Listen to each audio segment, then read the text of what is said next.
wabarakatuh. Perkenalkan, saya Fenty Maulana dari kelas 4B. Baik, di video kali ini kita akan sedikit membahas mengenai produk GMO atau Genetic Modified Organism, atau biasa juga disebut dengan produk yang telah mengalami rekayasa genetika. Produk GMO adalah produk yang bersumber dari organisme yang telah mengalami modifikasi atau rekayasa genetika pada tingkat genetiknya. Produk yang biasa mengalami rekayasa genetik adalah seperti bahan baku pangan dan bahan tambahan pangan.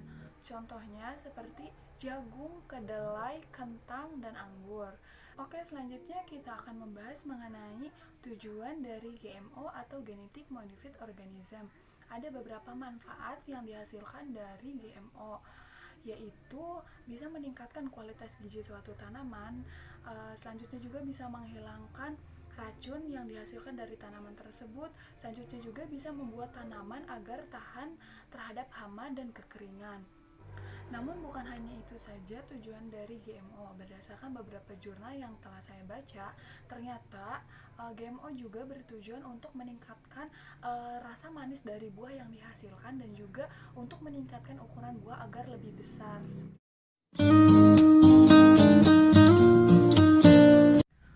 Selanjutnya kita masuk ke pembahasan inti, yaitu bahaya tidakkah produk GMO atau produk yang telah mengalami rekayasa genetika. Jadi berdasarkan beberapa sumber yang telah saya baca, yaitu saya telah membaca beberapa sumber seperti jurnal dan juga menyimak beberapa video di YouTube.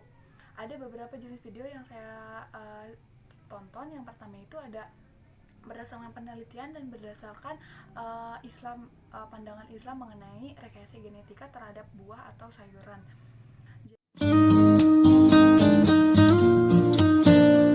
Oke, berdasarkan jurnal pertama yang telah saya baca, di sana membahas mengenai rekayasa genetika yang terjadi pada jagung. Jadi ilmuwan Italia yang melakukan beberapa penelitian dan percobaan mengenai bahaya tidakkah produk GMO pada jagung.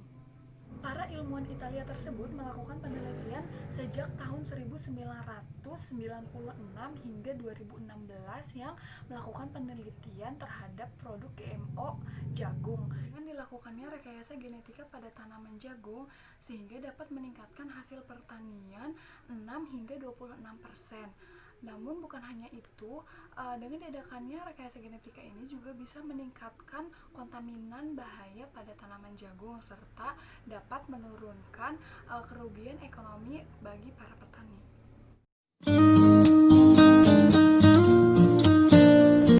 Oke, yang kedua, Balai Konservasi Indonesia juga pernah melakukan beberapa penelitian mengenai produk GMO.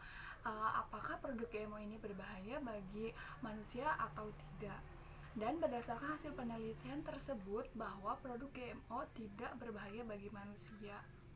Buah hasil rekayasa genetika biasanya disuntik dengan beberapa hormon.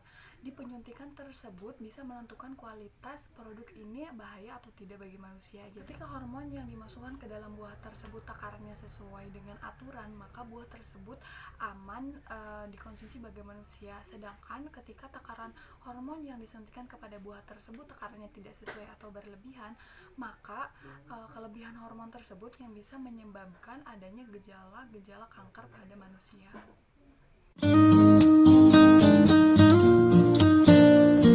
Oke, pendapat yang ketiga mengenai produk GMO. Jadi secara tidak langsung buah hasil rekayasa genetika tersebut bisa mempengaruhi genetik bagi orang-orang yang telah mengonsumsinya seperti kita manusia. Beberapa pengaruh negatif yang dihasilkan dari produk GMO ini, dan pengaruhnya itu terus-menerus akan berkelanjutan terhadap keturunan kita berikutnya. Beberapa pengaruh yang ditimbulkan dari konsumsi produk GMO yaitu terjadinya autoimun dan terjadinya pola pertumbuhan yang salah pada balita.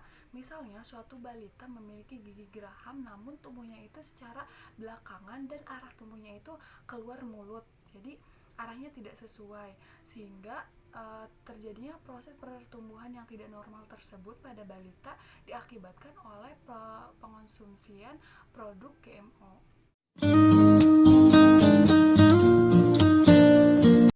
Oke, jadi berdasarkan beberapa penjelasan yang sudah saya jelaskan sebelumnya, produk GMO bisa dikonsumsi oleh manusia, namun tetap hati-hati ya. Ada juga baiknya kita menghindari beberapa produk GMO. Seperti yang kita ketahui, produk GMO itu bisa kita ketahui dari bentuknya, kayak misalnya seperti buah yang tidak memiliki biji, itu sudah pasti buah tersebut merupakan produk hasil GMO. Jadi sebisa mungkin kita menghindari produk GMO, namun ketika kita tidak bisa menghindari itu, tidak apa-apa, kita mengkonsumsi saja, namun tetap dengan hati-hati.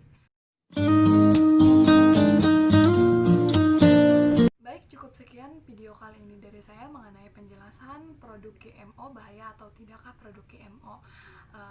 Mohon maaf jika ada kata-kata yang salah, mau kurang dan lebihnya mohon dimaafkan. Wassalamualaikum warahmatullahi wabarakatuh.